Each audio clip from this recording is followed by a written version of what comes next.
కళ్యాణ్ ఏ క్షణాన కాటమరాయుడు మొదలుపెట్టాడో ఆ రోజు నుండి నిత్యం ఏదో ఒక వివాదాస్పద వార్తతో చిత్రం మీడియాలో నానుతూనే ఉంది. డైరెక్టర్ దగ్గర నుండి మొదలు పెడితే నిన్నటి హీరోయిన్ వరకు ప్రతి వార్త సంచలనం సృష్టిస్తుంది. తాజాగా హీరోయిన్ శృతి హాసన్ తీరు పట్ల పవన్ కళ్యాణ్ అసంతృప్తిగా ఉన్నాడనే వార్తలు మీడియాలో బలంగా వినిపిస్తున్నాయి. ఎందుకనేది ఇంకా బయటకు రాకున్నా కాటమరాయుడు వెనుక ఏదో జరుగుతుందన్న గుసగుసలైతే బలంగా వినిపిస్తున్నాయి. ఈ మధ్య డైరెక్టర్ డాలీ విషయంలో కూడా పవన్ కాస్త అసహనం వ్యక్తం చేసి సెట్స్ నుండి బయటకు వెళ్లాడు అనే వార్తలు కూడా వినిపించాయి. అప్పటి నుండి పవన్ సినిమా విషయంలో ఎక్కువగా జోక్యం చేసుకుంటున్నాడట. వీలైనంత తక్కువ ఖర్చుతో సినిమా నిర్మాణం పూర్తి చేయాలని, క్వాలిటీ దగ్గర కాస్త అటు ఇటుగా ఆలోచిస్తున్నారని వార్తలు వినిపిస్తున్నాయి.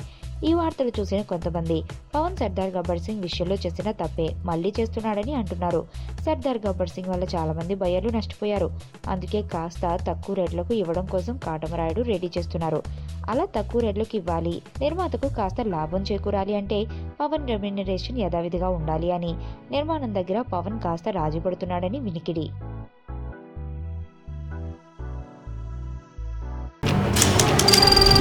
నీ స్నేహితుడు ఎవరో తెలిస్తే నీ క్యారెక్టర్ తెలుస్తుంది.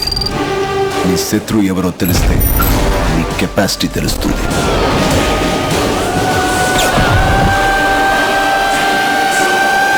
నా శత్రువుని సెలెక్ట్ చేసుకున్నాను.